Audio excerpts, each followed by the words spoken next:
guys! Welcome back to my channel. This is Sasha. So, for today's video, ang gagawin natin is tungkol sa 11-11 thing.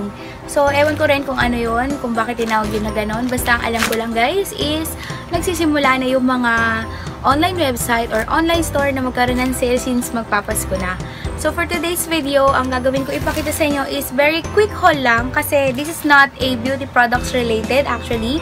So, kung hindi kayo interesado, I think this video is not for you. Pero sana, tingnan nyo pa rin kasi yung mga naghahanap dyan ng mga ipapamigay or ipangririgalo sa Pasko, baka dito nyo siya makikita.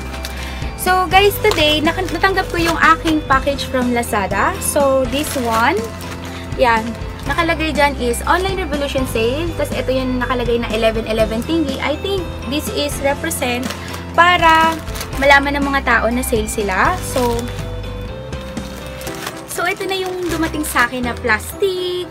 Bali, kulay red-violet siya. Kasi yung normal na plastic ng Lazada is kulay orange.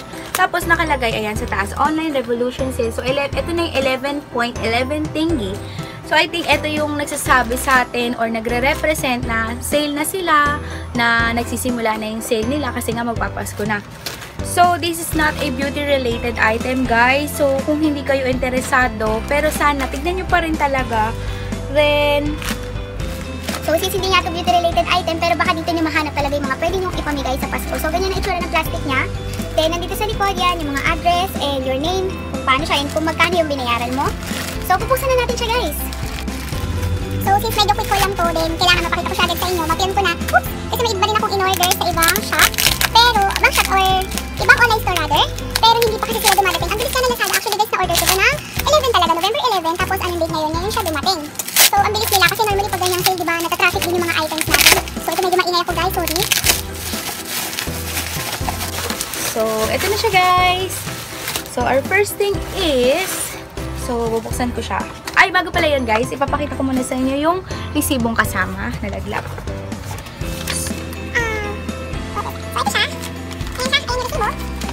So guys, ito na yung mga item ko. Ito yung mga nabili ko. So, kailangan ko kasi ito sa araw-araw ko actually or sa buhay ko.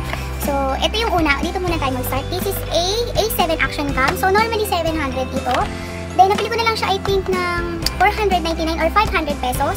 So, buksan natin siya. Ayan, kulay white siya. Sa Lazada ko ito mismo nabili. Kasi di ba may nakalagay yun, shop buy or from ba? Basta nakalagay buy. Tinitignan ko rin talaga guys kung sino yung nagbebenta. Kasi minsan, di ba, makakabili rin talaga tayo ng peke or ano. So, buksan natin ito guys. Tignan natin. Oops. So, ito yung box. Tsapera muna natin yung box for now. So, ayan yung mga strap. Then, ito yung, what do you call this? Ito yung pang-charge, I think, kinoconnect. Tapos, ito yung mga mount, yung mga may dikit. Then, of course, lagi namang pag may mga ganito tayong gadgets or kahit hindi gadgets, pag mga about electric, ganyan, lagi naman may manual. Then, the product itself, ito siya. Yes guys, I have GoPro, pero kaya ako bumili nito. I think bibigay ko to sa dad ko kasi sa sasakyan niya, papagawa ko sa kanya tong dashcam. Pero ito try ko rin, baka maganda din. Bibili akong pansarili ko para kapag yung mga kung ano-ano activity lang. Well guys, hindi ko siya alam kung paano siya buksan. So, natatanga pa ako. Pero ayan siya. So, I think okay naman. Then, babalitaan ko kayo kung okay talaga to, which is kung okay siya sa water activity kasi I think this is waterproof. Then, eto talaga guys yung gusto ko na talaga matagal bilhin. Nakita ko ito sa kaklase ko before. So, sabi ko, ano ba yan? Ang bigat-bigat. Ganon. Tapos sabi niya sa akin, maganda daw yun. Nakakailang charge daw yun. Ganyan. So, eto siya guys. Pining o pining. Pining talaga yata ang basa dyan. So, ayan siya. So, this is original. Kasi may mga serial pa siya. Pwede mo siya i-check sa internet. So, guys, buksan natin siya. So, habang binubuksan ko siya guys, tuloy ko yung kwento ko. So, ayun nga, yung kaklase ko siya yung nagiging chargera ng buong klase namin before. Kasi nga, ang ganda-ganda ng power bank niya. So, ang dami na bang lumalabas na brand. Pero ito talaga yung sabi niya na okay.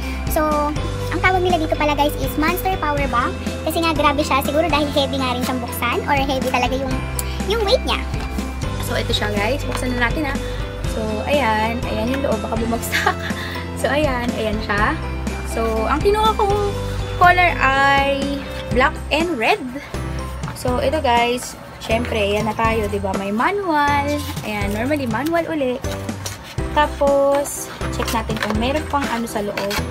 Then, of course, meron siyang cord or para ma-charge mo rin siya. Sabi nila guys, nakaka-charge to ng 8 to 10 times depende sa gadgets mo. Since si charge ako, lagi ako may dalang charger. So, at least ngayon, may ganito na ako. Meron naman akong power bank. Pero guys, kasi 2,200 milliampere lang siya.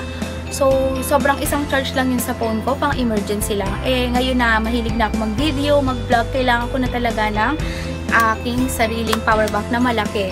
So, guys, ito siya. Ayan. So, kung nakikita nyo, very jumbo talaga siya.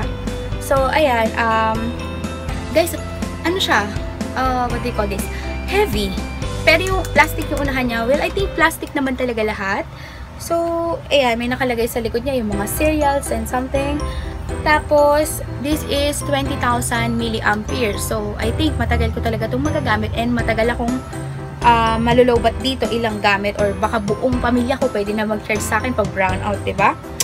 So, ayan, ito yung mga ports niya. So, dalawang klase ng ports. I think yung isa dyan mas mabilis, then yung isa medyo normal lang. Then, next is ito. Dito yung power niya. So, buksan natin siya. Yeah. So, guys, ayan, sabi nila, kapag ano daw talaga, dapat 100% yan pag binuksan mo. So, 100% naman siya, guys. So, itetest ko na to. Hindi ako mag-charge using dun sa saksakan talaga namin. Then, purang charge na gagawin ko sa mga gadgets ko or everything here na pwede kong gamitin to power bank is ito ang gagamitin ko. So, yun lang guys for this haul. Sana maganda nga talaga to kasi talaga sa kaklase ko lahat kami dati before sa kanya kami nagcha-charge. So, guys, I have to go pala kasi pupunta ako ng Quiapo. Kung makakapag-vlog ako doon, I'll try. So guys, regards pala dun sa pining, this is 799 pero originally 48 daw siya sa Lazada pero I think mahal talaga to. So ayun, nabili ko siya for 799 only, then nakagamit pa ako ng code. And don't forget to use cashback. No cashback. Shopback, guys. So yun yung gamitin nyo para may makukuha kayong percent. I think 9% ngayon pero hindi ko lang alam. Minsan kasi 5, minsan 9. So at least may mababalik pa rin sa inyo. So ilalagay ko na lang yung link ng aking Shopback kapag na-post na itong video to. Sana makapamili pa rin kayo. Then, yeah, I have to go guys. See you. Then, I hope nagustuhan nyo itong video to. Then, mag-shopping na kayo guys sa Lazada, sa Shopee, sa AliExpress, and eBay. Lahat yan may 11/11 tinggi na. Ayan na nga, sale na, Pasko na. So, then, thank you for watching. Bye-bye!